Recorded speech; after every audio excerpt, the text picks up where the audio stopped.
Hey everyone. I recognize most of you, but if you don't know me, my name is Pat. My wife Ashley and I own the shop here. Took over in 2022. Appreciate you all making it out. I know it's crappy out, but we're ice fishermen, right? You know, used to this stuff. Tonight we have Jim Kusuda. He's going to be here talking. Jim is pro staff for Vexilar Clam and Ice Team. Yeah, one of the Ice Team pros. Yeah, and obviously knows his stuff. Very well respected angler around town. Mendota Jim, they call him. Not because of the mental institution. Yeah. Escapee. Yeah. No. But no, I appreciate you all making it out. I am recording the presentation tonight, and we will have a prize drawing at the end, I mentioned, so make sure you get your name on a ticket. I'm trying to think. I know I'm forgetting something. 10% off in the shop tonight. So wow. Afterwards, if you want to pick something up, excluding Vexilars and Kevin's custom rods, but everything else 10% off. So take advantage of that if you like. I think that's everything. But let's welcome Jim.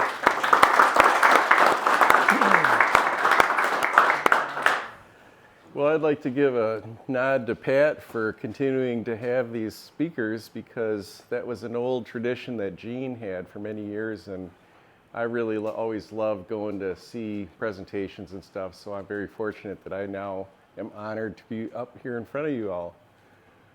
So this here was the promo picture, although my friend Todd from Rockford got cropped out, but that's the one that was used at the Oshkosh Ice Fishing Show. And that was late last season, and you can possibly recognize where that is taken. It's like where the guys are fishing right now. Yeah. And that's just a thing to show how a fish is supposed to be measured. It's like mouth closed and then touching the front of the bump board on a commercial bump board.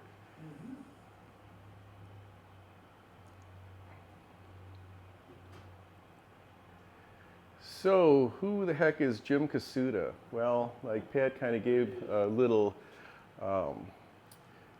picture into, where I really got the name Mendota Jim was when I was a younger man.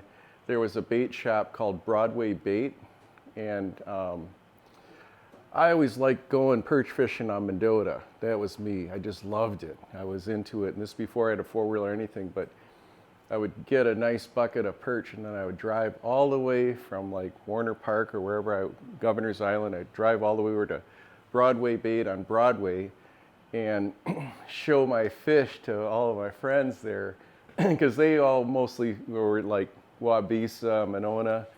And anyways, Lee Tauken, the famous muskie guide, he was like an 18-year-old kid working there. And he would say, "Oh, here comes Mendota Jim again." So that's where that name came from. But anyways, the picture I'm trying to show that I used to be a competitive ice fisherman, and there was the Ice Team Trap Attacks, and we went all over the country. We traveled, and I had 3 different partners. Charlie Grimm was my first partner, and this is Terry Rogers, the second, and the one that lasted the longest. But we went and fished these primarily panfish tournaments as far as like Perry, New York, and we went to like Brooklyn, Michigan, Antioch, Illinois, Channel Lake. We went to a bunch of them in middle of Minnesota, and even like Rainy Lake, Minnesota. That was a walleye sauger one. But we went to Winnipeg up in Canada, and then Devil's Lake, North Dakota, Waubay, South Dakota, then up into the Turtle Mountains, way far west for big bluegill tournament. But the point is that by doing that, I really got involved with. The competition is amongst the best fishermen. Like you're not going to put a $200 entry fee or anything down unless you really feel like you're decent, and so I became acquainted with what I call a lot of the high-end fishermen. And I learned and got to fish with a lot of different styles and techniques, and I think that carries over. And so I want to be able to be versatile, and by being able to have fished with some of the best, and they use a lot of different styles, but as we all know, there's a lot of different ways to catch a fish, and you'll never know what a fish is going to hit until you start throwing it and deciding how to present it. But one of the things that I really focused on was always kids ice fishing. And so like I was like the committee director for the very first kids ice fishing day, and I think we've done it for over 25 years. And this was another thing that that's through the Yahara Fishing Club, and we're going to have that. We're not doing it on the DNR free fishing weekend. We're having it the following Saturday because we've had problems in the past where the ice was unsafe. And the other thing is that we've talked with local enforcement, and they say, well, you know, the parents, if they don't have a license, if they're assisting the child, they're not going to be cited. It's like if you were just doing some flagrant violation with no license. But the point is that it's really a good program. This is actually the Hamilton Middle School Fishing Club. And my friend Bob Wiedholz retired. I met him when I first took angler education certification at the DNR and Fish Hatchery Road. And so I think we did that for like 20 plus years or something like that. I took the certification because I was the kids clinic presenter for the Ice Team Trap Attacks. So I needed to be knowledgeable about all the things that are important when you're doing kids fishing programs. It's like being a coach for a kids group, you know, you have to know all the protocols and stuff. But anyways, keep an eye on that building in the background. This is just a picture of me, and this is the same kind of poles we use to this date. So it's like the old HT spring bobber rod, but when we rig these now, when we're setting them up, I'll take that shrink tubing and I'll work it up over the rod tip so I get full extension, because you need sensitivity. Like for this kind of pole, it's all about strike detection. You have to know when to set the hook, because if you're just sitting there, you're never going to catch a fish. It just doesn't work that way. See that building in the background? This is that Brittingham Park shelter, and this is showing first ice, and it doesn't look very safe. It probably isn't, but nobody said, you know, we had to take an IQ test to do this sport. So where are the bluegills? Well, this picture here is from an older Vexilar camera, and basically it's just showing how, it's kind of cool how the fish is camouflaged. It kind of looks like it's some sort of weed pattern. But the point is that around here, shallow water bluegills relate to something. They sometimes will be like in the open sand flats and stuff, or if there's like emergent water bugs or something like that. But typically, because they are a prey animal that are going to get attacked by big fish, they want to have cover, and weeds are like a really good natural source of cover. But there are other things. There's like brush piles or down trees, like concrete blocks that are used for like mooring and stuff. But basically, you know, weeds are always a good place to start. And see here, I was fishing, this was down on Kaganza many years ago, and you could see that when I was catching these fish, they were swirling around and getting the line tangled in some weeds. So then I got first-hand look at the weeds. I could say, oh yeah, they're green, and this is the type of weed that I'm looking at here. And green weeds are always good because they, you know, give off oxygen and they're just healthy. Rotting weeds, they kind of consume oxygen, and then also they just aren't they kind of fall over. But sometimes, especially late season, you know, brown weeds are better than no weeds typically. But you know, it's not like everything happens exactly the way you want it to. Mother Nature's always, it's like the guy that says, the buck always walks downwind during the full moon, you know. I mean, you really don't know. It's just nice to think that that happens, you know. But anyways, yeah, there you can see the green weeds. And you can see I'm using like a pulsator there for my fishing pole. Now here's a place that I'll give you guys. This is actually that dock at the Memorial Union. So this is Lake Mendota, and this is the landmass. And then you have the old red gym here.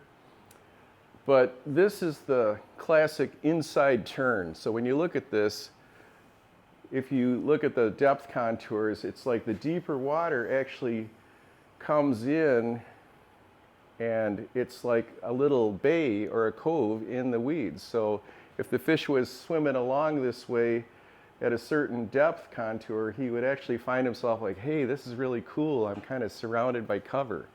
So this is the kind of place you want to check and observe. So anyways, I don't know if you guys are on social media, but I want you guys to ask questions, because me just rapping is okay, and I will continue to do so. But if anyone can ask a question, I have a box of fishing towels. And if you can't fish or catch them, then they're crying towels. So I've got a bunch of these to give away, and I want you guys to let me know if this is going in the right direction. So this is another spot that's a good place to check. And this is Wechowik Bay. And so you got a lot of things going on.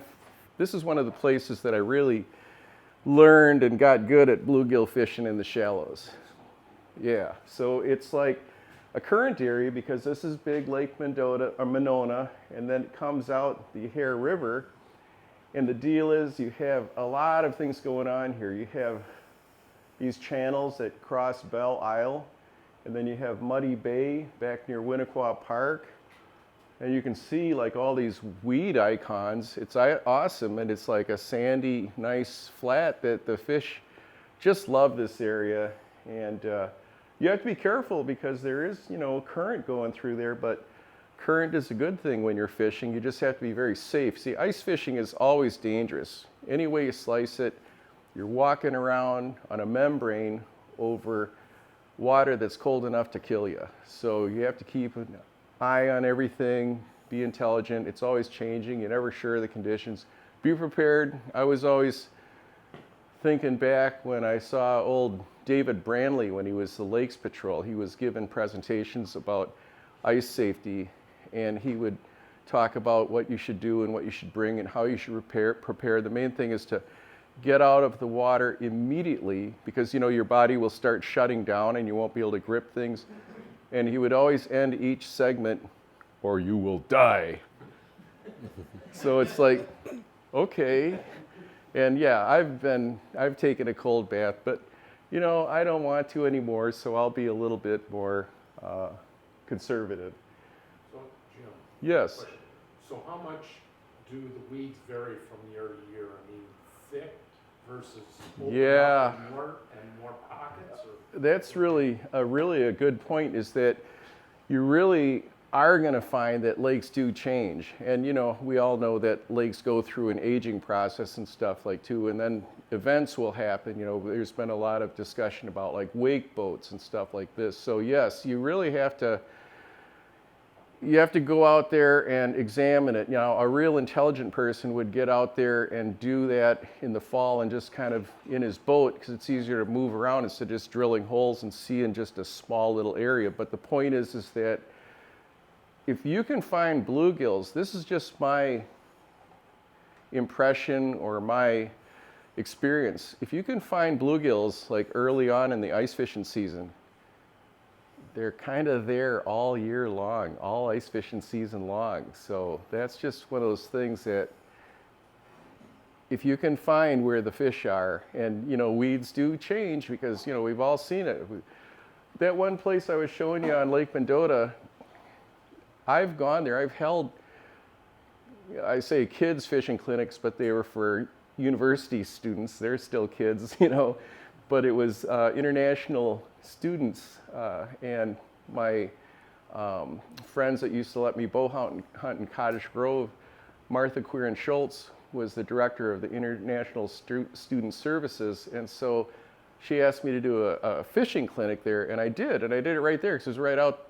I did the presentation indoors and then walked right out, and I had two of my friends out there, had like the kiddie poles for the kids to use, and nobody caught a fish. the fish weren't there. So it's just the opposite of what I said. You know, as far as that's a good place and everything, they got skunked. But you got to check these spots because it changes every year. So you get to be the first one, Kurt. Yeah, well, it was a good question. I got to get something out of it. And when we look at this here map, see, this is the land, the white thing, and this is Winnequa Trail, and it dead ends into the lake. And so here's the top secret location, Winnequa Trail.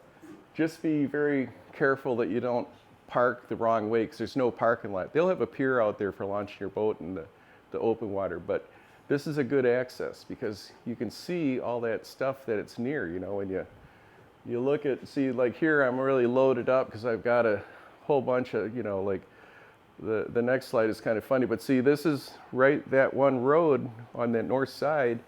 And anyway, see that big rock pile out towards the main lake? You know, you guys are from around here, you know what I'm talking about. But anyways, this next picture is like sight fishing, and I kind of joke that I've got so much stuff, there's no room to drill a hole in this thing. But I've caught some fish, and you can see I have a camera.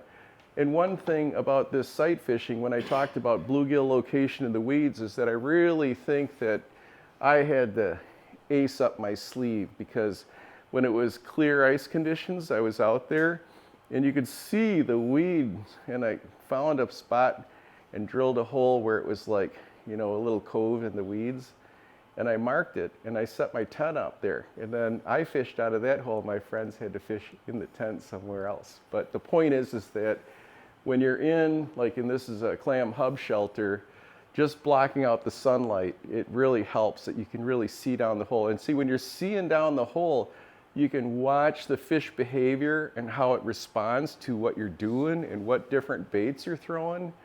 And you can just see if they're, and you know when to hit, because a lot of times, you know, oh, I missed them. Well, that's because typically the fish will just hold on to the tail of the bait, and then you set the hook because you see the strike indication, and then you realize I missed him, or he ripped me off. So then when you're sight fishing, it's like, oh, he doesn't have the hook, second gulp, now I set. So you just learn, and you know, it varies not only fish to fish, but typically day to day, that sometimes they're in a hot bite, that they just have it, you know. How deep are you right This was in Squaw Bay, you know, when you see me coming out from Winnequa Trail. So I would say 6 feet. It's not very deep there. Here, I'll just give you yours in advance.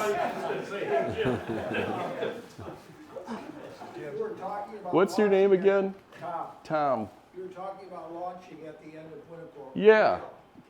Does Dane County require us to have a launch permit No, in the wintertime? I don't. Well, yeah, they do in the winter part, but not when there's no parking lot. How can they? That's a city street, a city of Monona. It is, but that's a Dane County launch. Well, you know what? During the summer. You know what? I was wondering.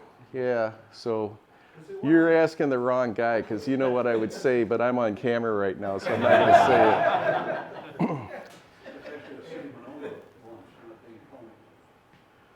Jim, well, if you go to Tony and Watha, there's a sign that says Dane County launch permit required. Right, because you can buy it from Monona, City of Madison, or But it's still a Dane County permit. So this here is just a picture of underwater camera, because that's kind of a segue from sight fishing. So now we can use underwater camera as an extension of sight fishing, because sometimes we're in deeper water, but the main thing is that now we can actually observe the fish in a different way. So in this picture, you can kind of see on the monitor there's a fish there, and I'm working it because the camera is actually suspended from this little arm there, and then there's the fish. So you can use the camera to observe fish behavior, and then you can know when to set the hook and whether they're biting or not, because sometimes you can't make a fish bite. Sometimes you'll get fish that would come in and, oh man, they're just sniffing. Well, then you have to try a different bait, or try a different presentation, or maybe you got gas on your hands. I mean, there's a variety of reasons, but sometimes they're just not biting. I mean, We know this. This is nothing new. And can you rotate the camera on that like device? Does it rotate your camera too? Yeah, all that really is one of these. This is the newest Vexilar camera. It's called a Predator. And I actually, at the end, the last slide, you guys might want to write down the promo code because it gives you a 35% discount, and there's even rebates available on the Vexilar website. But this is what that is. It's just a thing that you put the stopper on the camera like this, like, see, set out as much line as you want. Then you split the stopper open and jam the cord in it. This is new, so it's hard to open. You jam the cord in it, and then you put the stopper in here like this. And then see here, this is the newest camera, so now I have it angled straight out. So then what you try and do is have this aimed right at your jig. So like my pant legs, you can see me there. But the nice thing about this new camera is that it has this feature where, see, the camera actually pivots and it's a weighted thing. So you can use it as down viewing. So you could be like, or this is upward viewing, I'm sorry. Down viewing would be like this. So sometimes, you know, you just want to drill one fishing hole. You can set your camera in it and you can watch your jig just down viewing. But when you drill a second hole, you know how it's so hard to get this thing to actually be positioned by the suspension so it actually sees your jig. If you set it on the lake floor and have it angled up a little bit, like at 45, you can have this thing aimed right at your jig and you could see it. And then when the fish bites and you catch this fish, it doesn't disturb it. It's still gonna be centered on your jig when you drop down. So that's a nice feature. And then this thing also has this feature here, which I really like, is that, so you can zoom it in. And so then I can get wide view like this. And then it even has, well, you know, we all have seen cameras that have lights on them. But this one here, see, like I can't see anything on it. But it has, okay, so like has the typical LED lights that I can turn on. But this one I'm going to show you here. Infrared lights. See, you can't see it and the fish can't see it. But see how you can see my palm right now? Where if I turn it off, you can't see my palm. Well, maybe you can, but see now you can't see it. And now you can. See that? Infrared lights. And of course, there's also the old, you know, traditional LED lighting that's... Does that record also? Yeah, it has a chip slot. Yeah, it has mini HDMI with a little adapter cable so you can plug in a standard TV HDMI, and then it has micro SD card slot and then a mini USB, which is for the charger. And then see, it pairs with that is the new FLX38, and that one actually comes only on that Pro Pack Elite. And if you look, there's 2 USB outlets on it, and they come with a 12 amp lithium battery. And, you know, Vexilar flashers are so conservative on energy that you'll never be able to run 12 amp hour lithium battery down on a Vexilar. Believe me, I've tried. I've gone for days on one charge. I mean, you know, weeks on one charge just to see.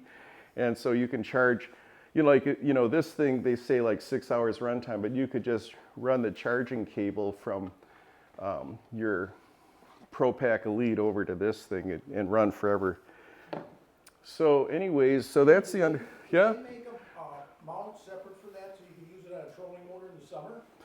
You know, it's just too new, so nothing's really available. So, do you think any of those electronics spook the fish ever? well, you know, they do, because so who runs live scope here, or who runs forward-facing sonar? So anyways, have you ever had the experience where you're pointing that sonar right at a fish that's coming in, and that fish turns around and just goes away? It's because you have so much, sonar is sound energy. And so this stuff is really powerful because, like, I have the live scope and it has the, what they call the black box, which is an amplifier. And because the battery consumption is really high on the thing, like it's exactly the opposite of a Vexilar flasher, this thing will just cook battery. So I have like a 19 amp hour LMC battery that I use, but sound energy is frightening. It's like, you know, banging your feet in the boat. That's sound energy. And, you know, air conducts sound 1/3 of what water does. So yes, and so that's one of the features of the new FLX38. One of the things that I like is like when I go to Cherokee, I can actually set my circle at a 5-foot circle. Like all the other ones, you know, I had like here minimum 5-foot circle. So I'm spreading out 5 feet that way because it used to be 10 feet was the minimum circle. But now this 5 feet, so, but then this is the feature we're talking about as far as the sound is that, okay, so I'll click this thing through, zoom select. You can change any size zoom window. It has to be minimum 6 feet, but you know how the regular Vexilars are 6, 12, and 18, like on the 30? This, you can have 6, 7, 8, 9, 10, all the way up to 18. And then you can move it anywhere with a cursor. You can put it anywhere in the water column. But I'll be frank with you. If you're seeing fish that high on auto zoom, get it out, turn the zoom off, because a suspended fish is either a dunderhead, he's just going to drive right by, or he's a hot fish, and you just have to know your jig is relatively in the zone, because a fish can see your jig when he's suspended. It's in open water. He's either going to hit or he isn't. But you don't need to. When you're down fish in the bottom, now you're dealing with negative or neutral fish, so you really have to have good target separation, because you're really presenting, you got to know, is there 2 fish there or are there 3 fish there? Where are they in relation to my jig? How are they responding? See, Vexilar uses open receivers. They're not muted or filtered. The higher wattage units of different companies, you know, this, oh, so the power thing is that, yeah, they're muted and filtered because the receivers can't receive 5,000 watts. 1,000 watts here is maximum. But this is the thing. See, I go to frequency select. You know, we have on the FLX30, you can go 160, 180, 200, 225, 250, 275, 300. This one you go 160, 170, 180, 190, 200, 210. So there's more individual frequencies. Not that that's a big deal. Having 7 on the 30 is fine. But this is the thing that this thing has here is power select. See, now look at, and I'm going to show you. See, there's 3 low powers, low 1, 2, and 3. 3 medium powers, M1, 2, and 3. And then H. So I'll turn this up to H power. And I'm going to point this at you guys. You can hear that, right? Well, some of you can. Okay, the fish can hear that. That's sound, energy, and this is in air. So in water, remember, that's 3 times better conductivity. So now I'm going to turn it down just 1 click to M3. Okay, that's 1 click. Now remember, I have M2, M1, L3, L2, L1. So I can still see the bottom here. You know, I got my gain cranked up, but the point is that with this newest model, I can turn my power level of what I'm transmitting out there. I want to have it up enough for me to see, but I don't need to overload the fish. Why burn them out? You want to just, you know, you want to be like, it's like when you're bow hunting, you just want to, don't let them know you're there. You want to be scent free. You want to be sound free. You don't want to make any fast movements and stuff like that. So did someone have a question? Yeah, that's what I was going to ask, is whether those transducer pucks are throwing off sound as well. They sure do, and that's why, you know, I like this one. And even if you have an older Vexilar, because that's the thing with Vexilars is that they really do, you know, it's been a reliable product. And so I think that, you know, when you do use live scope, pan, find the fish, but don't dwell on it. Don't point the thing at the fish. Just go over and fish them with your Vexilar. Will that puck irritate northerns? Because I've had, on each of these lakes, I've had them hit my transducer puck. Well, that's their own thing, man. I mean, maybe they think that it's a fish making a clicking noise, but that it's a fish making a clicking noise. But it's just what it is. But this slide, I'll get back to feel the jig. So anyways, you see me, and I've got a pulsator there. And then Dave Gans, who's really an awesome guy, and he's a very knowledgeable fisherman, and very open and friendly. Like if you see him at a show, be relaxed, you can talk with this guy. But the point of this is, like I said, I've fished with Dave. I've been very fortunate, and I understand that his style of fishing is different. So he uses a relatively stiff rod, and he uses a relatively heavy jig, and he will typically bait his jig with maggots, and he hooks them through the scent sac, which is the bottom. I'll get to that. There's another slide with bait, but he does pounding, which is, if you can imagine, he's working the jig, so it's going dunk, dunk, dunk, dunk, dunk, dunk, dunk. He just does it. He can do it in his sleep. He doesn't even have to watch his rod tip. It's all in the feel. So he's feeling this thing, and he's jigging it, and he's pounding it. It's going dunk, dunk, dunk, dunk. Suddenly he doesn't feel it. He drops the rod tip, and when the time's right, he sets the hook. So I often thought, like when I first met, we had the Madison ice fishing shows when they were at MATC and stuff, and he said he never used a spring bobber, and I showed him different things. Like I gave him a perch hanger rig, and it's like, why would I ever use this? He was really brutally honest and stuff. But anyways, the main thing is that this is a style of fishing that I got to spend time.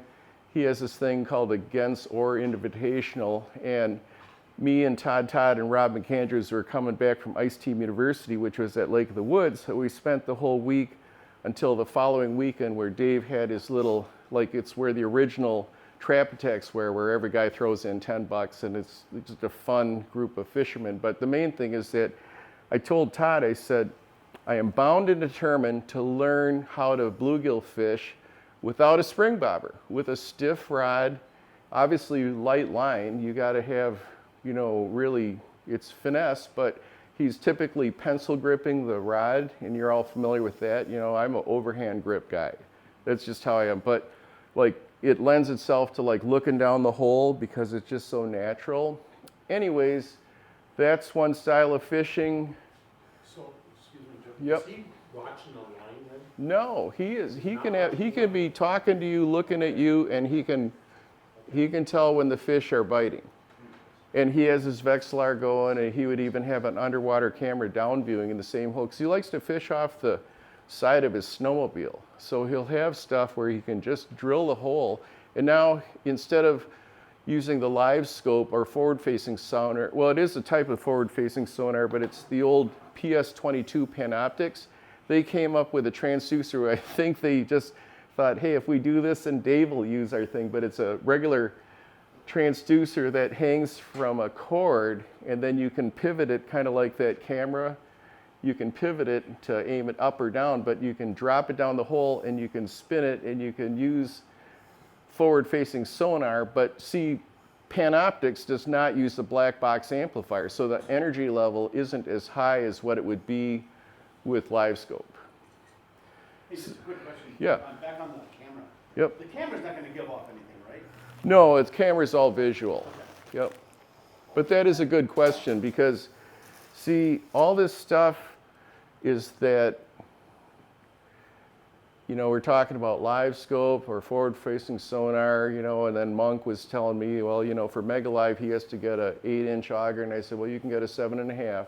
But I have the old LVS 32, the original live scope, but if I had the LVS 34, now I have to have a 7.5-inch hold. No, I think his Mega Live needs an 8. But the point is that all this technology doesn't catch the fish. You have to catch the fish. I mean, I don't care what you got going on here. It's just like, you're not going to get a deer sitting on the couch. All this technology is just stuff that is superfluous, because that's why it comes back to understanding fish behavior and knowing how to do everything else right, and knowing when to set the hook. With your camera, like how far away do you have it? You have two holes, right? The second hole? Well, yeah, but that's just totally like an experimentation thing, where you have to just see what's working that day, because clarity of water, light conditions, the type of jig or bait you're using, because some things really show up good on the camera, like waxworms are the best because they're big and they're white. But when you are fishing near the weeds and you have like a green or brown plastic on, that might be hard to see. I don't know. You have to just experiment with it. So there's no, in any of these settings, and I always tell people, like with the gain settings on Vexilars, it's not set it and forget it. It's play with it. Just, try and tune the thing and get your best possible usage out. So I've already touched on some of these, like the sight fishing underwater camera. Now, what is tight lining? What tight lining is, and there's this one friend of mine, I haven't seen him for many years, I hope he's still alive, but Bud Fainer's nickname was the Tight Liner. And Bud had frostbite at one point, so he had these big military gauntlets that you might have seen. They have like fur on the back, but it's just a big like snowmobile mitt. And he would have like a schoolie rod and reel with no spring bobber on it, and it'd be a short rod, maybe like 15 inches. And this was at Lake Redstone, so we were fishing relatively deeper water, like say 15 or 20 feet. But you couldn't see down the hole that far because the water was somewhat stained. Anyways, he had high-vis line like Gold Strand. You always use light line for ice fishing. For pan fishing, never go any more than 2 pound. I mean, you'll read about people, use 3 pound line. And when we do our kids' ice fishing day, we use 4 pound line on our little HT kiddie poles, but that's all that we can, that's as light as we can get it. They just come that way. And so Bud would take the rod and a big mitt on, so there's no feeling at all in this thing. And he would point it down at the hole, and he would like whip the rod tip like this back and forth. And if you watched it, you could see the line going down the hole in like a sine wave. It was like making a continuous S. And when the fish would pick it up, you'd see it go twing, and that line would straighten up. So he knew the fish was picking up. And then once again, the decision of the day, when do I set the hook? So you have to have that sixth sense that, he hit it hard or they're just not biting good. But the point is that's tight lining. It's watching the line until you can't see it in the water depth. And the spring bobber is real easy. The noodle rod, I'll show you, that's like when I perch fish and stuff, and you guys are free to ask questions about that, because originally when Pat contacted me, I was hoping I got to talk about perch, but the thing is that last year I never even set foot on Lake Mendota because I knew that I would be a real idiot and I'd start running the lake and get myself in trouble. So anyways, I stayed bluegill fishing in the shallows. But the point is that a noodle rod is actually where the rod tip is the spring bobber. So it's kind of built into the pole. And that's typically like on a perch pole. But like when Jason Mitchell came here about, must have been 5 years ago now, he wanted to do like a finesse bluegill thing, and Brian Zubke was involved too, but we first tried Maple Bluff Beach and got skunked. So we went over to Turville Bay and we were catching fish. They were getting good underwater camera video, of how you fish near the weeds and seeing the underwater camera stuff. But those fish are small, this was in Turville Bay on Lake Monona. But the money shot day was on University Bay, and this is like sub-zero day, which was good and bad. Okay, when you're in shallow water, like you guys have all fished University Bay, you're fishing in, if you got 3 feet of water, you're doing good, because you might have a foot of ice, and that's gonna make it that where you were 3 feet of water in the boat, you're now in 2 feet of water. But the point is that when it's sub-zero, those fish can feel that it's cold out, I mean, we're in the water, but it's just like on the other side of this door, it's really cold out, and they don't have any, heaters. But the point is that there was no one else fishing that day, whereas that year the fish were in there and people were fishing.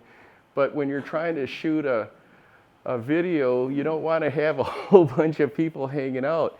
In fact, that was a ridiculous situation because I was out perch fishing on Saturday afternoon.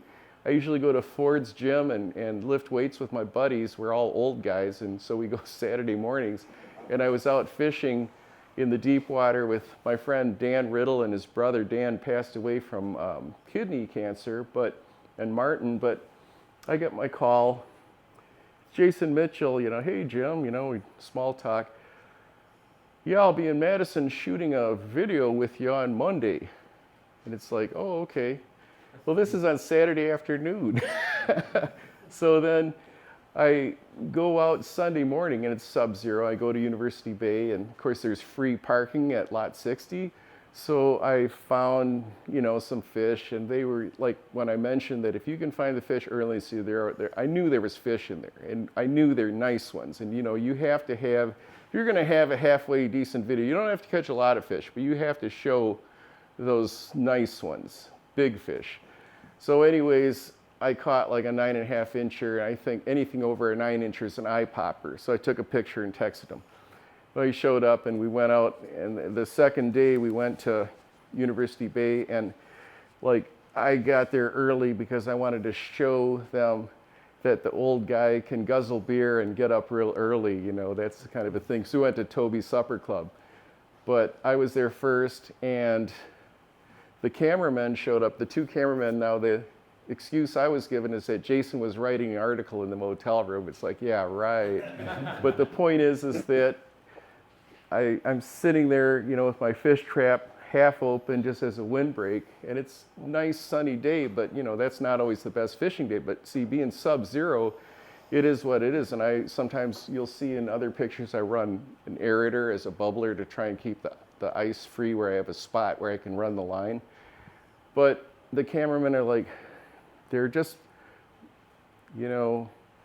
I was so polite. I can't believe I was so nice, because they were like walking as much as I am, but that's too much. Because it's like, you can't do that when it's really a negative fishing situation and you're in shallow water. But anyways, we ended up catching a bunch of fish. The main thing is that when we wrapped up in Turville Bay, I put away my Gens Legacy rod in my rod case. And then knowing that we're going to Toby's, we had to, plenty of time, because you can't get a table right away, even though it was Monday night. So me and Brian brought our machines home, and I took my rod out to dry, and I had snapped the rod tip. I'm pretty good at busting rods. So anyways, that was actually a positive, because then I was, using a clam rod, but for day 2, I used the meat stick, which is a noodle rod. And so the videos that you see with the money shot, I'm using the meat stick. And then my favorite way of fishing is the long rodding inline rod, and we'll get to that. Is there a question? For spring mowers, are you really moving them and pumping them a lot? Well, you never know how you should be fishing until you try it. So this is a typical spring bobber.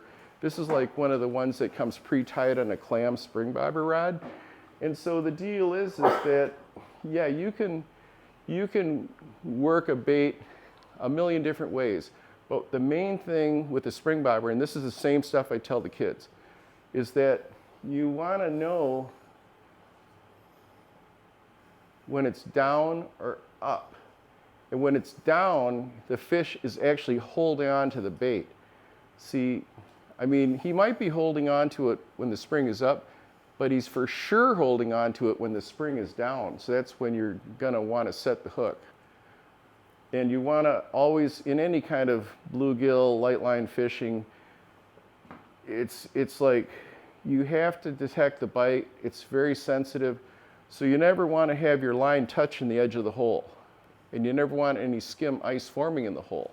You wanna have it where the ice is, or the line is free to move and indicate what's happening, whether you're tight lining or watching the line, which is another, you can watch your line without like looking at the line disappear into the depths of the water, but you can just watch the line like you would in summer, But the main thing is that you have to have that line to jig connection, or the rod to jig connection. It has to be really, truly active, and so nothing restricting at all.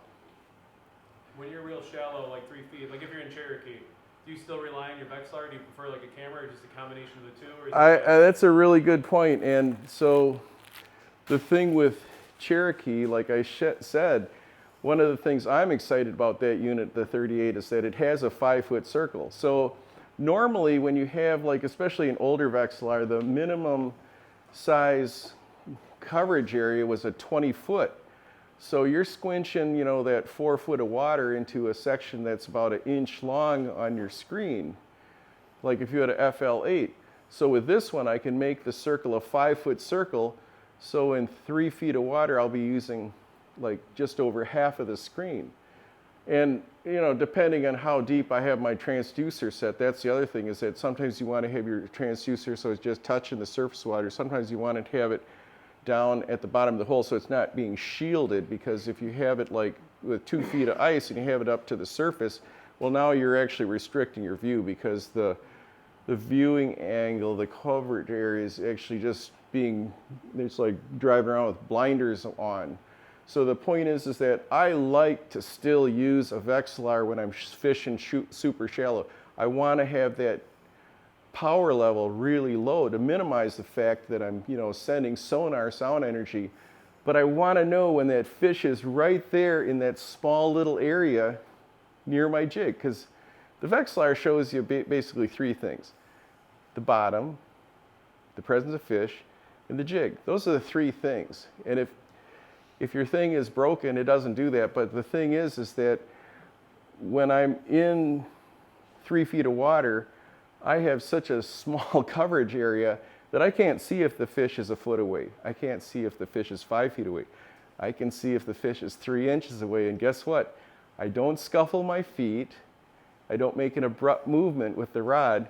I'm really precise in my whole thing, that it's just like when the deer comes in, you know.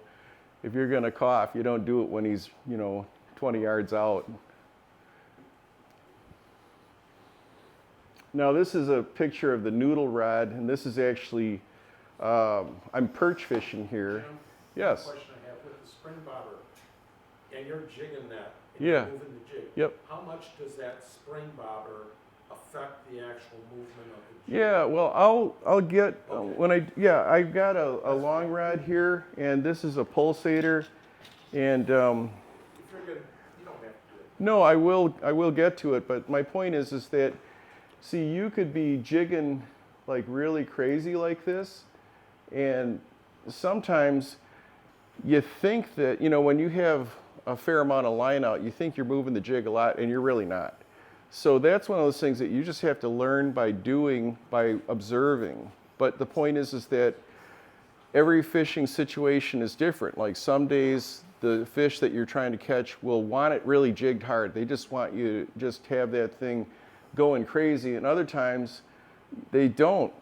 And we'll get to the, what is this called, Pat? This thing The here? tube of truth. The tube of truth.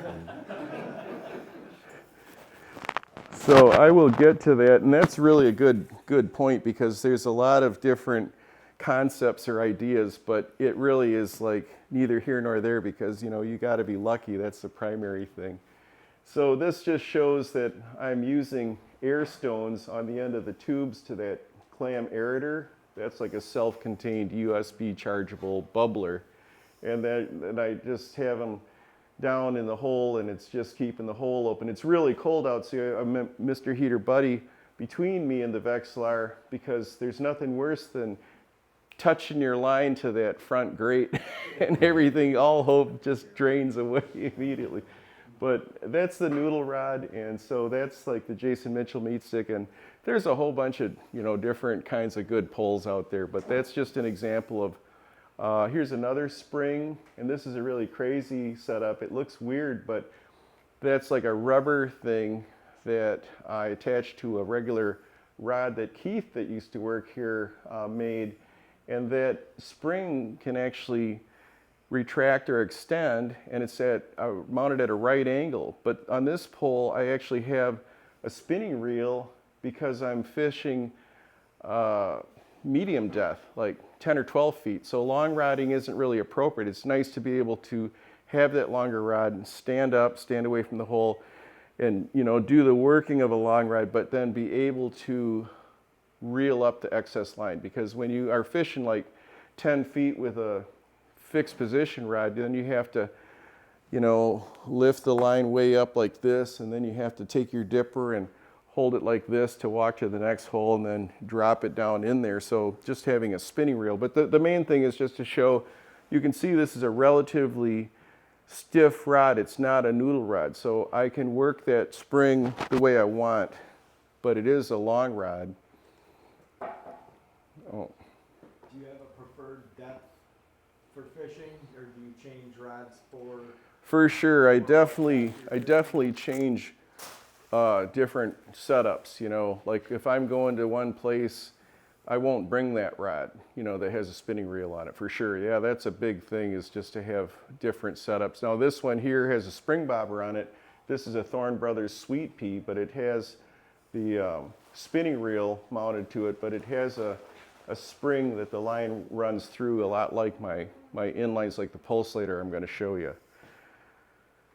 So this is like, how big is a 10-inch gill, or you know, how much does it weigh? So once again, you got to measure them with the mouth closed on a commercial bump board.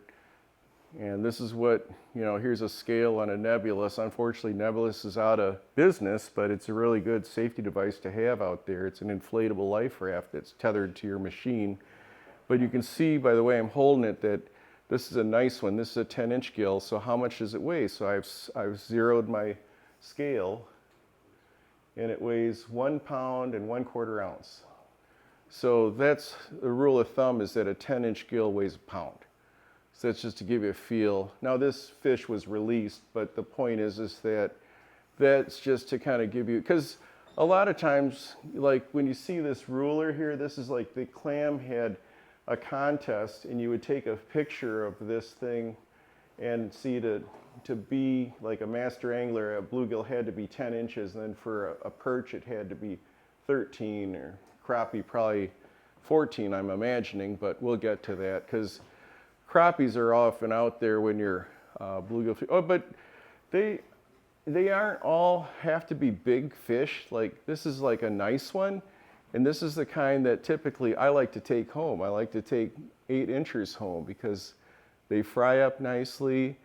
You don't feel like you're damaging the resource, because the big bluegills have two things going for them. The males protect the nest, and they're, you know, big security guards, you know, and then the females have the genetics to produce eggs that could potentially grow big like they are. So you try and, you know, when you can. Now, you can't predict what you're going to catch out there. You might catch all 10-inch gills, and then what are you going to do? You know, if you're going to eat fish or let them all go. Well, that's the way life is. But my point here is that this is a nice one, but it's not like a super huge one. And this is back in the old gas auger days.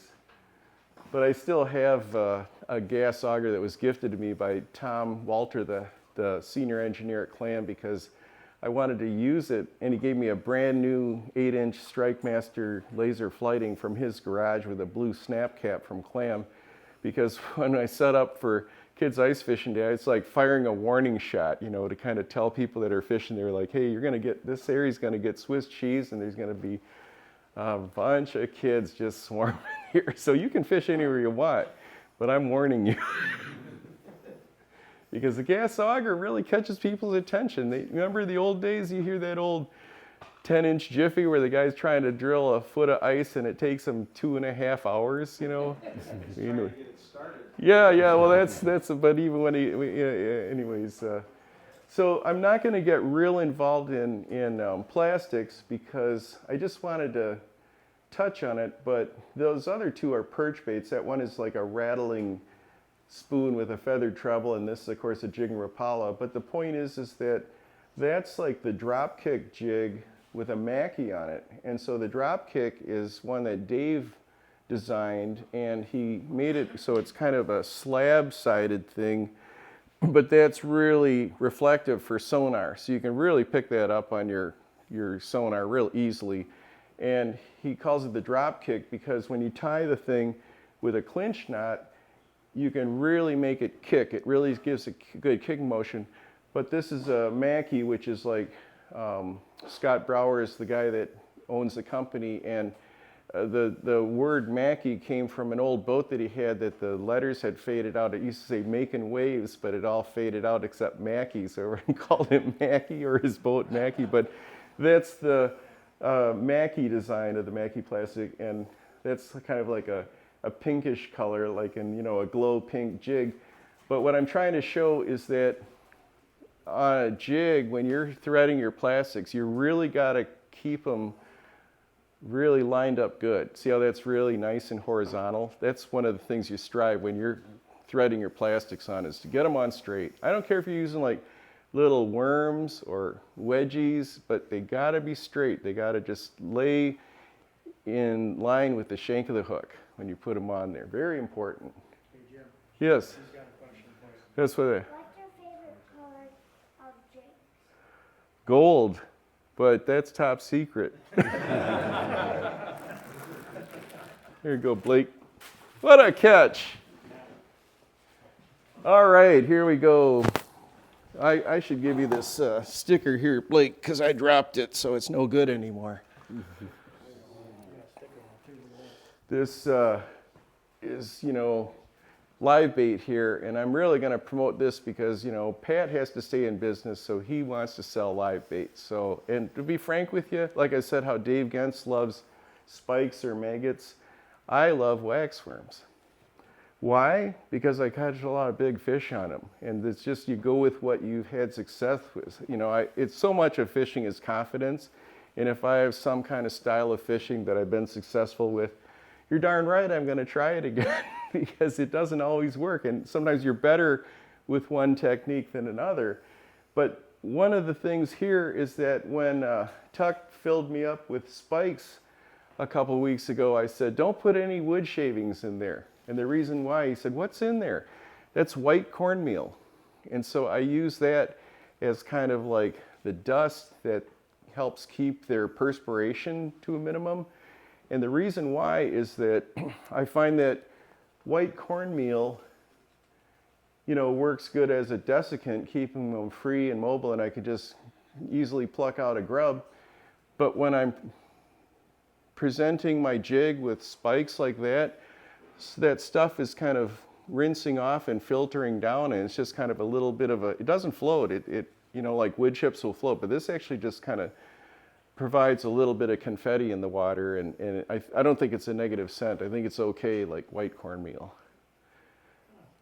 But the waxworms here, you know, that's just how they come, like this. And so what I want to show you is how I hook a waxworm. The way that Dave hooks the spikes is that the spike has a pointed end and then a round end. I can't really pick out a good picture of one, but anyways, there's a pointed end, that's the head, that's where it feeds from. And then the butt of the spike has like two little brown dots. And so if you take your hook point, and your hook point has to be really sharp, I'll show you that in a minute, but you have to nick the scent sac, that's what Dave says. And that will release the scent of the spike, but it won't injure it very much, so it'll kind of stay alive and it'll stay really plump. Well, I'm not really that sophisticated and I can't see that good and I'm in a hurry, but I do have really sharp hooks, but I just hook it near that end, but I don't get as particular as Dave does. But the way that I hook waxworms, and you know, nothing is a given in fishing. I mean, you really never know.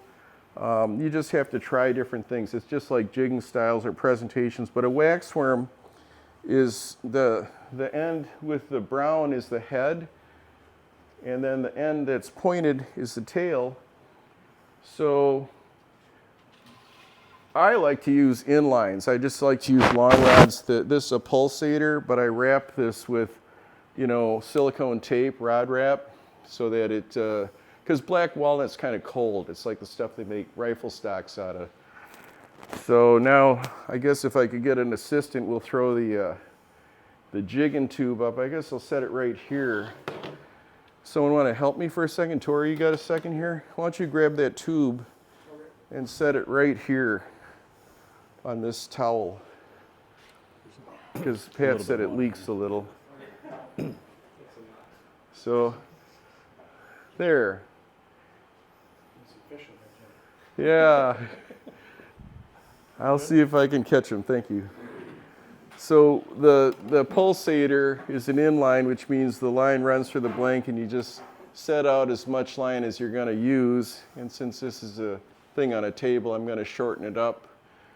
And then you fold the handle down. It's just like a line holding spool. It's not really a reel, although sometimes if you get a big fish on, you have to unclip the handle and play line and fight the fish with this as a reel. But I like to take the wax worm and I just nick it at the tail. And I just get the point of the hook through the tail of the wax worm like that. So the bulk of the body is hanging off from the hook. And the reason I do that is, see, the waxworm is a relatively large bug. And so they float. Like if you take a waxworm and throw it in water, I mean, I'll just show you guys because there's water and here's a waxworm. And get some of the wood shavings off of them. See, they're just buoyant. That's how a waxworm is. It just floats. So the jig that I have on is a tungsten jig, and typically I like to just use, they used to be, originally when they started making tungsten jigs, it was this company, Viscas, and they were sold through Year Bobbers Down, and they're still a good company. But of course, Clam has copied a lot of baits, just like they have the Tikka minnow, which is similar to jig Rapala, but it's just a tungsten bead that's soldered onto a hook, and the thing hangs at a 45. It's just a, like a, kind of a teardrop shape, but it hangs at a 45. So one of the things that's important to understand is that I don't tie these on with a clinch knot. I tie it on with a loop knot, and I use a double surgeon's loop. And the reason why is because I'm using light line. This is like 2 pound, or sometimes like 2 pound frost. Clams 2 pound is actually IFGA 2 pound. So regular like tri-line 2 pound would probably break it more like closer to 3 pounds. So that's not rated for 2 pound actual break strength. But the point is that light line will give this thing the thing where it's not like tied to anything. Look, it looks like it's just a free swimming kind of creature. So by tying a loop knot, and I use a double surgeon's loop, and then I actually, when I'm tightening the loop knot, I'll use a round toothpick and minimize the size of the loop, because the smallest you can get it, the better, because I want to have the knot close to the jig so that this is clear line, it's fluorocarbon, and see, fluorocarbon often is coily and kinky, but think about it. See, I'm never reeling this up, so like you can straighten it out like this, just kind of pinch it down like that, and see when I'm giving it slack how it's giving me a really good connection to my strike indicator. Like there is like straight line. So when I throw this thing in this tube here to jig it, see now it's a buoyant tail because the waxworm floats, but the tungsten is a really heavy metal. It's like much heavier than lead, but it's really not important. There's a million jigs out there, and this just happens to be one I have tied on. But the thing is that you can jig it like I am, but you can also tell the person, like especially children, hold it still. Don't jig it, just try and hold it still. We'll see how that still looks. I'm actually trying to hold that thing still, and I'm doing a pretty good job of it. I'm kind of surprised that I can do that good. But the point is that it's, You're warm. What's that? I say you're warm. You're not freezing. Oh yeah, right, yeah. Not shivering. But the main thing is that, that's a jigging style, and you can swim the jig, and when you actually are dropping the jig down, you don't sometimes want to just take and drop the jig and then, start working it down near the bottom.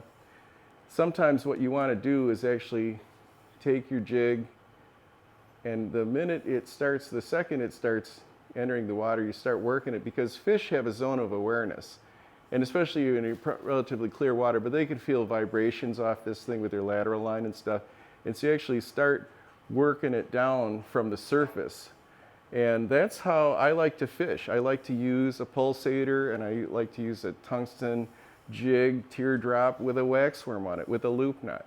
I mean, you guys can do what you want. It's a free country, but I've caught some nice ones. In fact, most of my really big bluegills are caught on a waxworm.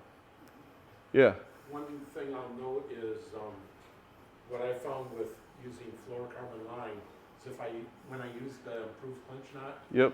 it broke. Yeah, you know, you have to, it's just like if you're tying braid, you got to know, well, I use a Palomar, but the point is that this double surgeon's loop will be a strong knot and a pretty durable knot, and I use it for light line, but the main thing is that fluorocarbon has about the same refractory index as water, so it's not real visible.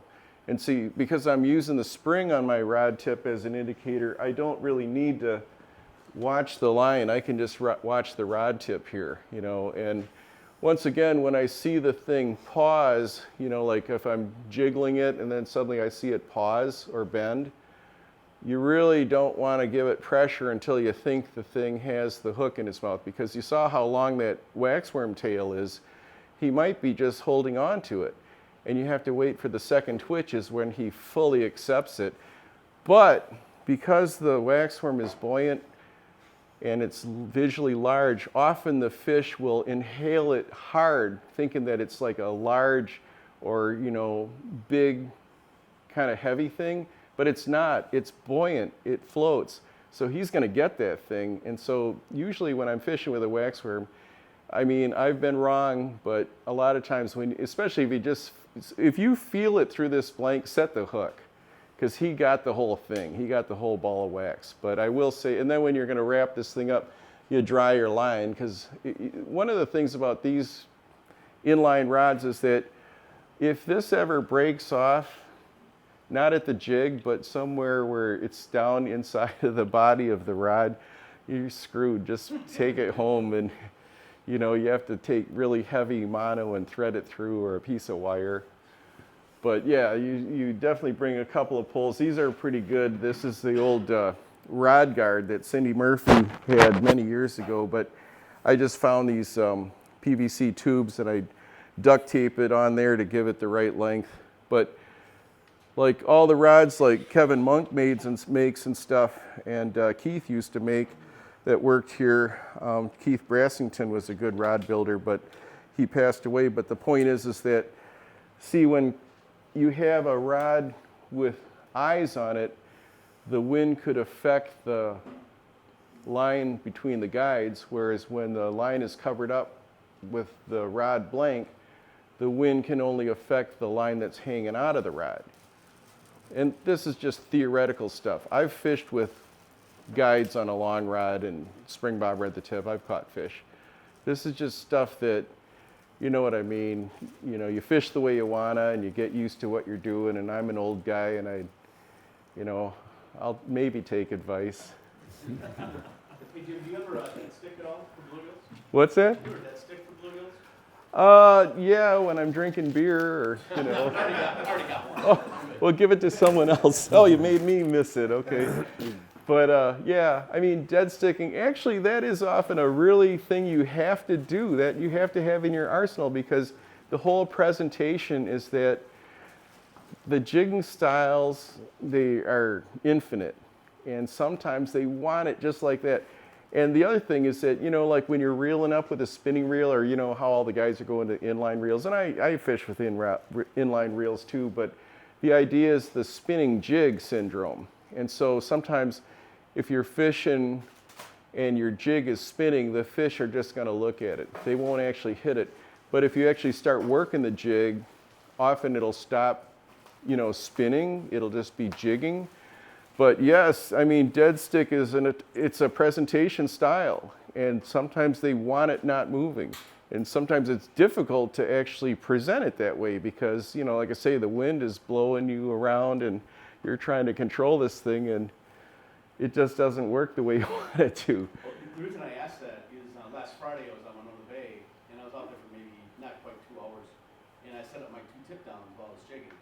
Oh, yeah. I was kind of surprised. I got like 3 fish, including my biggest gills, like an 8-inch gill. Nice. What were you baiting them with? Just like little spikes. Oh, so regular Yeah. bluegill rig. So I'm thinking maybe the wind also, though, was maybe, I don't know if it was moving. Yeah.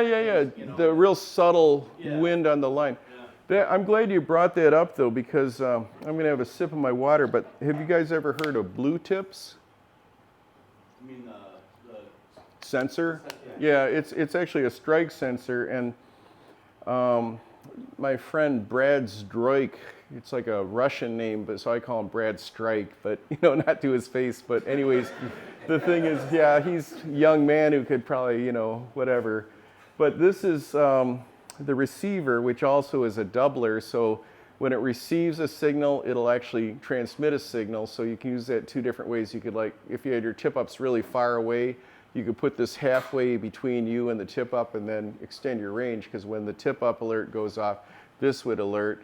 And then you can actually get it on your cell phone. There's an app for it. But this also has a beeper. And so you hold down this button and it's turned on like that. And then the Blue Tips thing is made to clip onto a beaver dam, but there's also, like, you can rubber band it on. And actually, if you're using tip downs, you can actually figure out how to rig it up like on a predator, like a slammer rig, like a jaw jaker and all this kind of stuff. There's different ways of doing it, but the point is that this thing here, you turn it on by holding it down, and see how I have this programmed to have a blue light. And you do that through an app on your phone, so you have to download the app, and then you actually program your blue tips. And you can even, like, okay, so, well, first I'll just show you with this, because I'm an old guy, I like just to have this. I don't like to fiddle with my phone, I'll drop it down the hole. So I just have this in my coat pocket, and then when my tip-up goes off, see, I have an alert. And then I can just shut it off like this.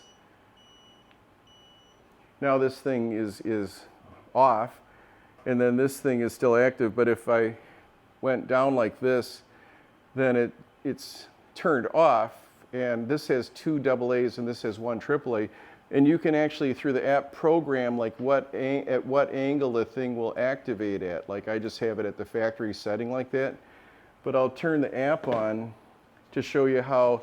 Because, see, these are expensive. This is like $50 for this thing. So you could just buy this for your tip-up. I'm lucky I have a contact, so I get that too. But you don't necessarily need it. You can use your cell phone through the app. So then, if I can remember how to turn my phone on. So are you using this for fishing with bluegills? No, it's basically to actually have the kind of thing where you don't have to watch your tip-ups. There's nothing worse than looking back and then, oh, I missed a bite. See, that's the whole point of this, is that you set these on your tip-ups, and then if the tip-up goes off, it sends a signal, and you can use it on your cell phone. So I'm going to just show you. I'll set this down, and I'll open the app, and now it's on. Or you can run that on your tip downs also? Yeah, you have to figure out how to rig it, because, like, right now I have the factory setting where it has to be, you saw, almost all the way vertical, but you can program it through the app. I'm not that smart, but I programmed the sound that I wanted to have for the alert if I'm using this and you can even record your thing, because, like, one of my sounds on one tip-up sensor I have, it's just ridiculous. It's me saying something or whatever. And what'd you say, Jill? I said, My tipper's up? I said, You got young ears in here, so. no, I said, hello, hello, hello. So anyways, see, that's what I have programmed for this right now. So anyways, that's what, and then you can log the fish and you can take a picture of your fish. It's all that high-tech junk, you know what I mean? So I'm just going to turn that up, but I just want to bring it up that this is a way that you can, and to turn it off, you just hold the button down and it turns off. So then now both of these devices are off. But they're just something that you can use to set a tip up or tip down, and you don't have to visually check it.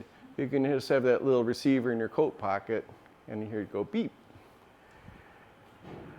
Question about Yeah. spoken fish. Well, there's a lot of people around you, or you're with some buddies that don't fish a lot, and you think they spooked out an area. Do you think how long is it dead for? Listen, I'll tell you something. There was a fellow that came in here today Pat Klingelholtz, and I really know Pat and really respect him. And I said today, you know, Pat, I'm giving a presentation here about pan fishing, and this harkens back in my lifetime to when I saw Pat give a presentation for the O'Hare Fishing Club at the Monona Community Center. And you know, Pat is a very well-versed fisherman, and Paul Zock is one of his best friends, but he really knows what he's doing, and he taught me a different variation of the loop knot.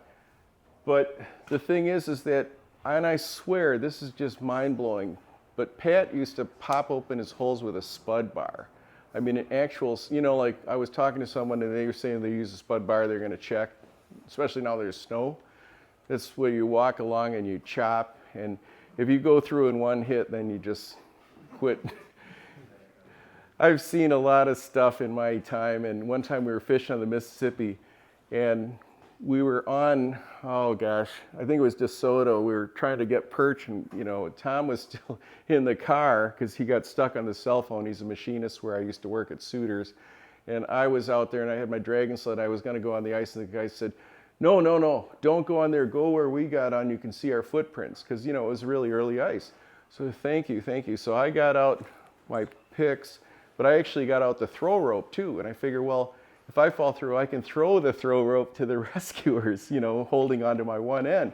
So I got out there and I was very polite. I didn't horn in on their spot, but I was fishing and, you know, I couldn't catch anything. And so I, you know, doing the typical creeping in closer to the fellas that were catching the fish. But then a guy that was like from the fire department came and said, you know, they're dropping the dam level a foot or whatever they said, 18 inches, so you guys got to get off the ice because that makes the whole thing unstable when they change the water level like that. So anyways, this one guy with a spud bar, he's walking back to shore, and remember these, you know, he was fishing with a group. He might have even been the one that said, no, don't get on there, get on where we did. But he's going back to shore on an alternate path, and he goes through with one punch and walks forward and falls through. It's like, what are you doing? You know, I mean, he wasn't in deep water, but it's just a big mess. And he was fine, and he got out. And then all of us that were still out there, you know, the guy that from the fire department said, just go down to there's a resort that I forgot it was Water's Edge or something like that. So just keep walking like a half mile away. But then when we got to be like a quarter mile away from there, the guy that fell through had driven and said, you guys come cut through here, because it was like somebody's cabin and there was snow on the ground, so we just cut through their yard and got off the ice, and then my friend Tom picked me up. But I've seen it all. And so my point is that Pat Klingelholtz used to actually chop a hole. We were out here in Warner Lagoons. Like, this is actually a legitimate fishing spot, and our fishing club is involved with a restoration project, and we're hoping that we'll get it done before Jack Hurst is done. But the point is that we were fishing out there. I was fishing with the guys from Broadway Bait, like Wayne and Lee Tauken and Mike Jones. And anyways, we're there fishing because we got up real early before, you know, dark 30. And we're fishing for bluegills, because we used to catch nice big bluegills, and I think there might still be some left, because there is a water inlet to that, and then our club has carp gate to try and restrict it during certain times of year to just small fish. But the point is that here comes Pat, and he's spudding his hole, and then he'll spud another hole, and we're like, shoot. And then he gets done like opening up like say 6 or 8 holes, and then he would go back to fish his first hole. And yes, they do come back. But since then, he's got an auger. But you know how some of these ice fishermen are stubborn and they just want to do it the old way. So Vexlar and optics or camera, which one are you going to take out if you only have one? Oh, Vexlar. I mean, a lot of times I don't even bring the live scope. There's really, especially like in these shallow, we're talking about shallow water bluegills here. But yeah, I always, even when I have the live scope, I fish with a Vexlar. Like, there's a delay. Vexlar is real time. When you jig, you see that thing move up in real time. I mean, the speed of light or speed of sound, I guess it's sonar. But the point is that I like to use live scope to find fish or eliminate water and know that I should be, like when I'm perch fishing, I like to hop off the four-wheeler, pop a hole, pull the swivel pull out of the gun rack, do a 360. If I see one school of fish, that's good. If I see two schools of fish, it's worth to stop and start fishing. But I always fish with a Vexilar because, like, you know, when you're set in your ways and you've been successful and you understand it, and it's all you really know that you're really good at, that's what you do. So when you're fishing for bluegills, you're going to run into crappies. And this is, of course, University Bay, because you can see that's Picnic Point. And this is laid ice. It's one of those really sunny days where the ice is really rotting and it's fun and everything. I'm just wearing a hoodie. But Jim, can you zoom in on that? Sure. Where do you want to see? I think that's us back there. Back in the background here? Yeah, those are tip-ups. Oh, these things that are Yeah, right. back here in the white bucket, the white thing on the left. That you? That's Doug. That's silly. Man, I got to give you something for that. Here's another towel here. Yeah, that's silly, isn't that? I think I was out there that year too. I should give you, oh, now I really screwed it up. But anyways, yeah. Okay, now I got to figure out how I screwed up my thing here. I clicked on the wrong thing. Okay. But there, I'm using a clam drill plate, and I still like that. You know, I got a different flighting that has ice wings, so it'll not give that torque on grabbing on breakthrough, but it will also let you drill open an old hole. It's like a Strike Master laser hand drill with a center point, but has these little blocks that are called ice wings welded to the bottom of the flighting.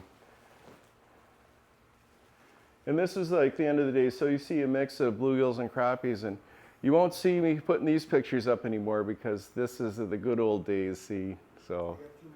Oh no, this is not a new picture, I mean. And see this, I thought, this is a pretty nice crappie, and I'm not really sure where this picture was taken, of course, but it was not really that big. It's not even 14 inches, so it didn't win, you know, our fishing club as a club fishing contest. It was third place, so I think, oh man, I got a really nice crappie. It's like, no, there's one that's over 14 and there's one that's over 15, but I released it anyways. I'm not, you know, my eating fish, I like perch is number 1, bluegills are number 2, walleyes number 3, and then everything else. Meaning I really don't like to eat them, you know, but that's my order of preference. Everyone's taste buds are like Chenny. A lot of people think that I'm Chen out there because, you know, we're both Asians, but he's much taller than me and he's a better fisherman. But he likes crappies, but he doesn't like bluegills.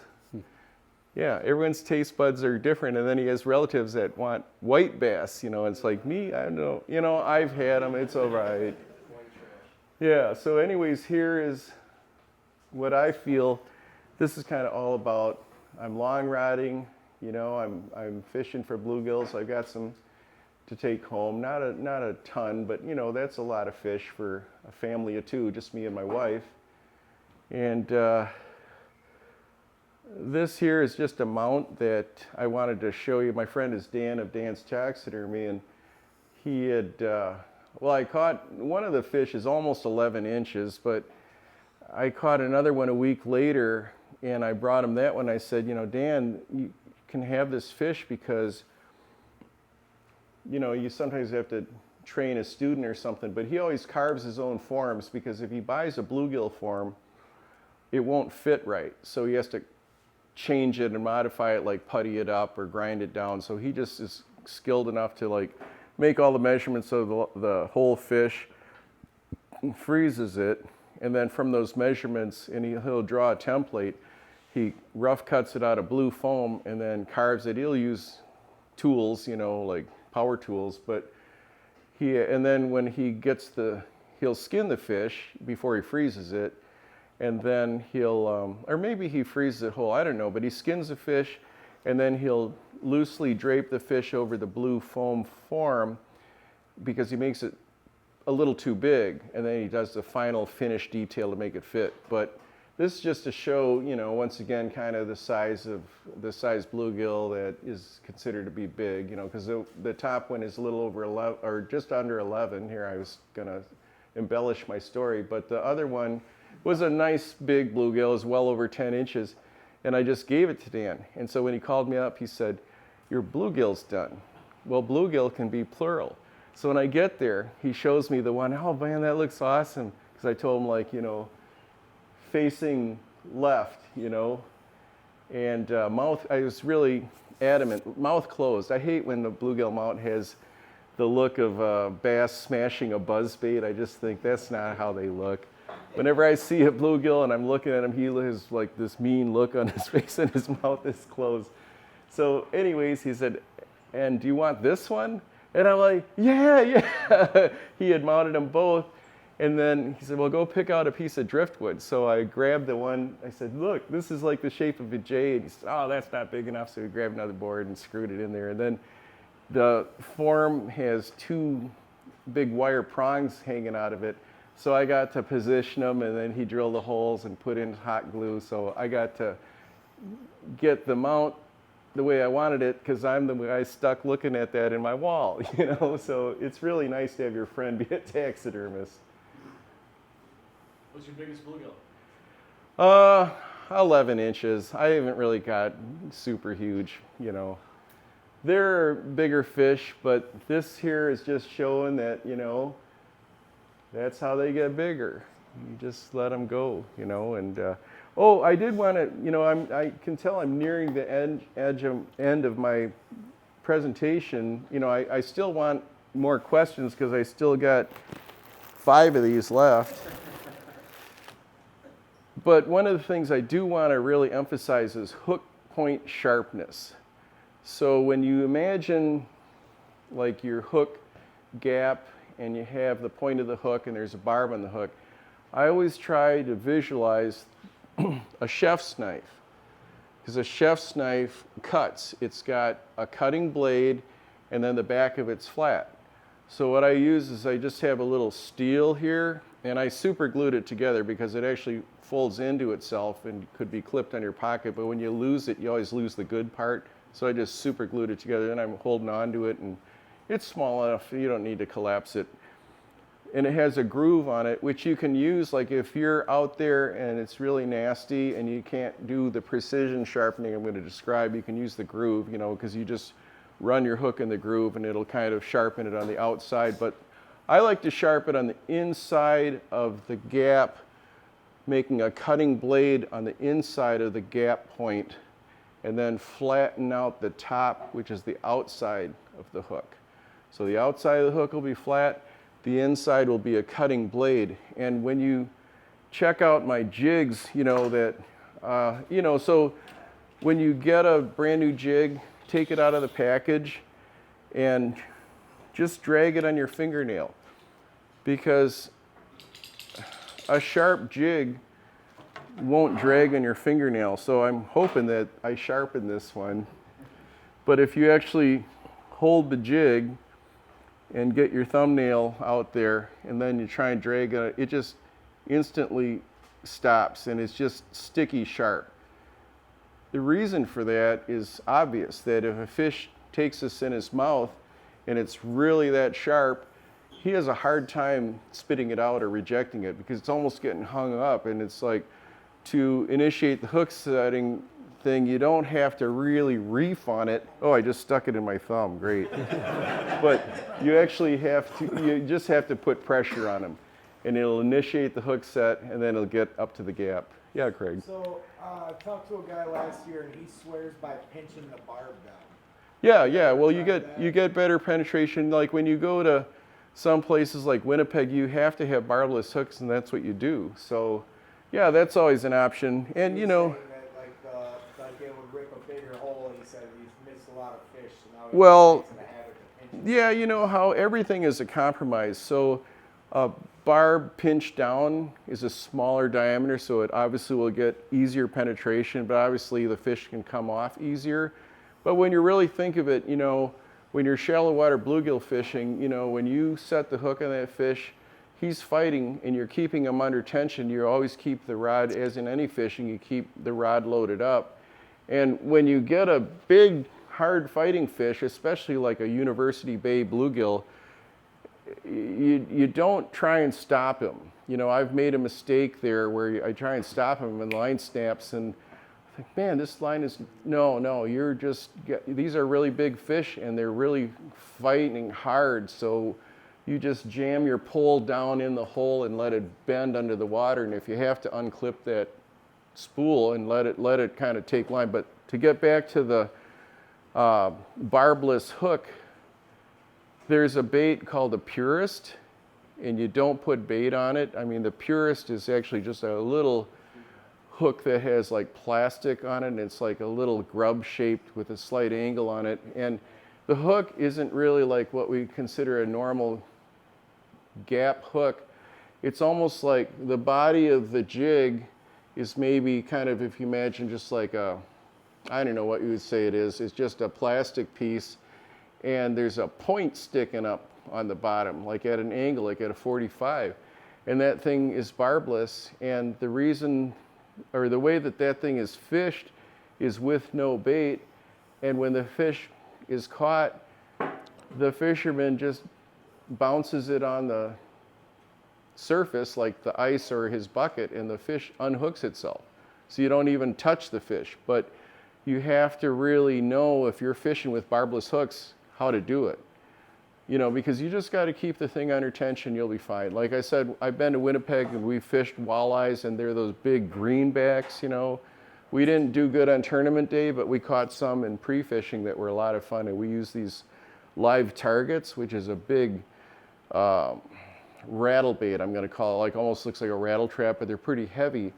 And so you use a pretty long, like a 40-something inch rod and a spinning reel, an appropriate line, because this isn't pan fishing. These are like big, hefty, strong walleyes, but you go, you can feel that, and the fish just smash it, and they, you know, you have it pinch down barbs like that, because you'd get a ticket if you didn't pinch your barbs down. So you got to pinch it down so the thing is totally barbless, you know. But you just have to be, you have to just know that you're barbless. So you got to keep it under tension all the time. So the thing is that I'm going to pretty much finish up here. I've showed you this Vexilar camera and touched on the 38, and if you want to talk to me about it afterwards, but I'm going to show the next slide, and I asked for Pat's permission, because what it is, it's a pro staff promo code, which I'm a Vexilar pro, and I'm going to let you guys see it, so you might want to write it down, because right now I don't know how long this is going to last, and there's only a certain number of usages left, because I was at the Oshkosh show. I wasn't working the Vexilar booth at St. Paul. I was working at a clam booth, but anyways, there's probably only a half a dozen more usages left on this code, but the deal is that if you go to vexilar.com and buy online, and you add the model to cart, like this is the FS2000 camera, or that's a FLX38 Pro Pack Elite. But the point is that you add it to your shopping cart, and then you view and edit cart, and then type in the code. You were Yes. talking about like fish biting real light, maybe sucking in, maybe not. Right. But can you tell the difference on a light bite if it's a small fish or if they're just biting light? It might be Ooh, yeah, because really. that happened to me on Sunday. I Oh, was really? missing a lot of bites, and then I happened to get an 11.5-inch crappie. A nice one. So then I was, Yeah. and these were all up. Yeah, in the suspended waterfowl. fish. Yeah, and I wasn't down the bottom. I had been because I was catching bluegill, Mm-hmm. and then I was bringing it up. The for day bluegill, changed, yeah. And then all of a sudden, crappies showed up, and I was getting a lot of little bites. I was missing, and suddenly I got this crappie. And so I was wondering if you're able to tell. I wish I could answer that, but I have no answer for that. I was gonna say, like, I find crappie, sometimes they bite upward. Mm-hmm. So if I'm using a spring bobber, Yeah. I'll have it like half loaded while I'm jigging, and if you see it come up, that means That's it's going up a bit. awesome. I'm very glad you brought up that point because that's the lift bite. Did you hear what he said? That he said that often a suspended crappie will take the bait and your spring will go up. And so, yeah, you know, that's awesome. And the thing is that every fish bites differently because every day the fish is in a different mood. And so it's sometimes not predictable. But the thing is that through experience, like in fishing with these different styles and understanding how long to set the hook for that given time and which fish you think is biting, I mean, it's like, you're gonna miss fish. I mean, we all do. In this thing, it's, unless you're like I said, that Lake Winnipeg, you know, ripping those rattle baits. I mean, you're not gonna have to wait when you feel that fish hit. It's like striking, setting the hook in self-defense. You know, it's really fun. But the point is with bluegill fishing, what we're talking about, you really have to kind of gauge when and how to set the hook. And, you know, this is just a picture of a fish where it's a variety, you know, every fish looks different, and this was caught at Big Sandy in Minnesota, but it was coming home from my last fishing trip with Jim Hudson, who was a really good guide and ice fisherman, and he passed away up in Lake Superior. He didn't have his nebulous with him because he wanted to have more room on the snowmobile for people, and it was really unfortunate. But the point is that a lot of these bluegills, they just, you know, are unique, and they're a great resource, and they're a lot of fun, and they're great to eat. And there's so many ways to present a bait. There's so many different baits, and there's so many fishing styles. But a lot of it comes down to luck. But in order to have luck, you have to know how to tie your knots correctly. You have to know how to not make noise. You have to be in a good area. You know, there's a lot of things that you got to put together on your end. But there's a lot of times where you're just straight up lucky, or not. So then that's where this becomes the Vexilar crying towel. So who wants one of these? I got 4 more left. Does anyone want one? So do Okay. you think ice fishing is harder than open water fishing? Anybody? Jim. What's that? Do you think ice fishing is harder than open water fishing because of the sound? Oh, I don't know. I mean, yeah, I don't really know how to answer that question either because I think it's easy. I mean, to me, there's more harvestability with ice fishing because, see, ice fishing, I always say it's precision presentation.